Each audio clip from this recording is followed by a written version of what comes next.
Uniform builder buyer agreement और uniform agent buyer agreement के मामले पर आज सुप्रीम कोर्ट में सुनवाई हुई है। हमारा ये कहना है कि पूरे देश में एक यूनिफॉर्म बिल्डर बायर एग्रीमेंट होना चाहिए, यानी one nation one builder buyer agreement. और इसी तरीके से एजेंट के साथ जो कॉन्ट्रैक्ट किया जाता है उसके लिए भी एक यूनिफॉर्म एजेंट बायर एग्रीमेंट होना चाहिए। आज की डेट में जितने बिल्डर हैं सबका अपना अलग अलग एग्रीमेंट है। किसी का 50 पेज का एग्रीमेंट है, किसी का 60 पेज का एग्रीमेंट है, किसी का 40 पेज का एग्रीमेंट है। और एग्रीमेंट में सारी बकवास लिखी होती है, लेकिन जो काम की बात है वो बिल्कुल नहीं लिखी होती।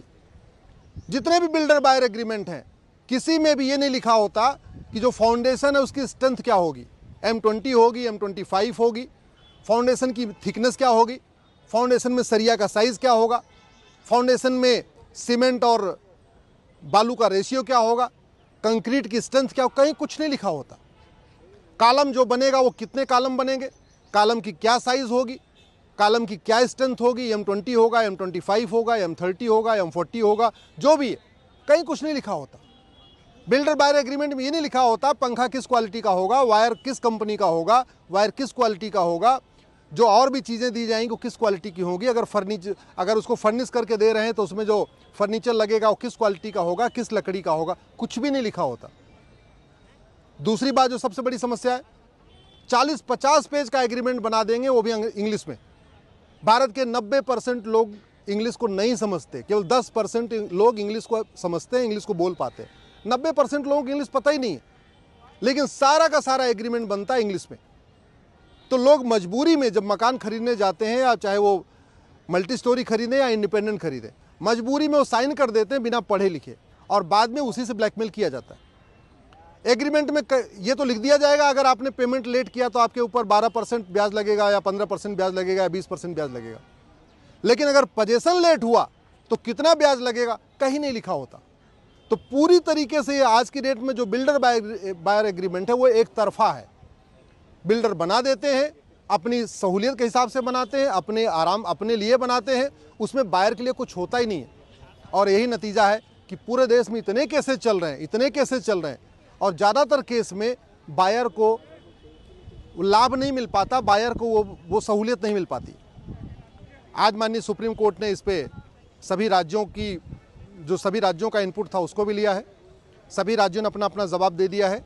क्रेडाई भी आ गया है, कुछ बिल्डर एसोसिएशन भी आ गए हैं, हरियाणा की सरकार भी आ गई है, नागालैंड की सरकार आई है। नागालैंड की सरकार कह रही है कि आर्टिकल 371 के कारण ये रेरा उसके ऊपर लागू नहीं होता। बड़ी दुख की बात है। बिल्डर बायर चाहे वो नागालैंड का हो, चाहे वो गुजरात का हो, क्या फ़र्क पड़ता है। अरे बायर की जो समस्या है वही नागालैंड में भी है, वही दिल्ली में है, वही गुड़गांव में है।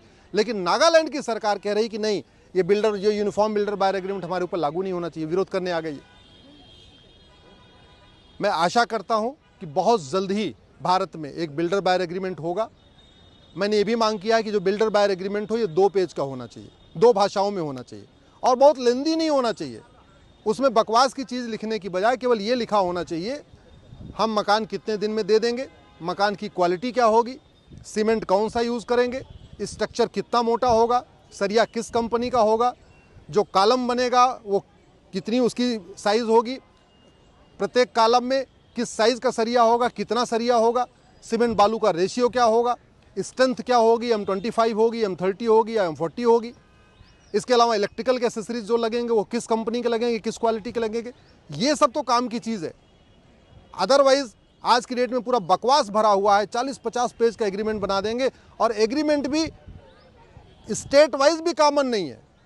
सारे बिल्डर अपना अपना एग्रीमेंट बना लेते हैं। दूसरे, अब आपको गुड़गांव में ही कम से कम 50 तरीके का एग्रीमेंट मिल जाएगा, दिल्ली में आपको 40 तरीके का एग्रीमेंट मिल जाएगा, नोएडा में आपको 50 तरीके का एग्रीमेंट। जितने बिल्डर उतना एग्रीमेंट, क्योंकि इसका कोई यूनिफॉर्म ड्राफ्ट नहीं है।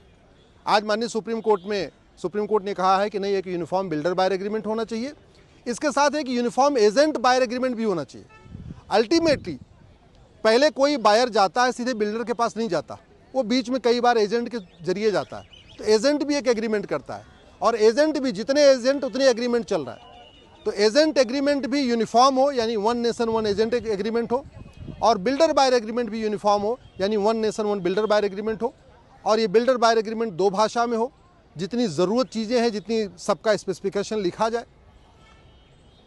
आज माननीय सुप्रीम कोर्ट इस बात से सहमत हुआ है कि इसकी ज़रूरत है और हमें पूरा भरोसा है कि बहुत जल्द ही भारत में एक यूनिफॉर्म बिल्डर बायर एग्रीमेंट लागू हो जाएगा। उससे लाखों लोगों को इसका लाभ मिलेगा। सारी टर्म्स कंडीशन स्पष्ट लिखी होगी। अगर पेमेंट लेट करने पे 15% इंटरेस्ट लगेगा तो पोजीशन लेट करने पे भी 15% इंटरेस्ट होगा। अगर किसी ने कहा है कि हम 2 साल में मकान बना के देंगे तो 2 साल में उसको देना ही पड़ेगा, फिर कोई बहाना नहीं चलेगा। अभी क्या हो रहा है कि 2 साल में कहते हैं मकान बना के देते हैं और देते हैं 8 साल 5 साल 6 साल के बाद, और उसमें भी कुछ होता नहीं है, कोई पनिशमेंट नहीं है। तो जब तक पनिशमेंट का प्रावधान नहीं होगा तब तक ये सब डिले चलता जाएगा। कभी किसका बहाना, कभी उसका बहाना। कई बार तो ऐसा भी देखा गया कि लैंड डिस्प्यूटेड होती है, उसकी बुकिंग कर लेते हैं, पैसा भी ले लेते हैं और बाद में वो ज़मीन का मुकदमा कोर्ट में चला जाता है और फिर बेचारा बायर परेशान होता है। कितने सारे प्रोजेक्ट ऐसे हैं जो मुकदमे के कारण चल रहे हैं। तो अगर बिल्डर के पास ज़मीन नहीं है तो बुकिंग क्यों ले? ज़मीन जब तक क्लियर ना हो जाए, उसके पास उसका पैशन ना आ जाए, जब तक उसकी बाउंड्री ना बन जाए, तब तक उसको ये राइट नहीं है कि वो बुकिंग करे और लोगों से कॉन्टैक्ट कर ले। इन सारे विषयों को देखते हुए बहुत जल्दी इस पे आएगा। अगले हफ्ते इसके ऊपर फिर सुनवाई होगी।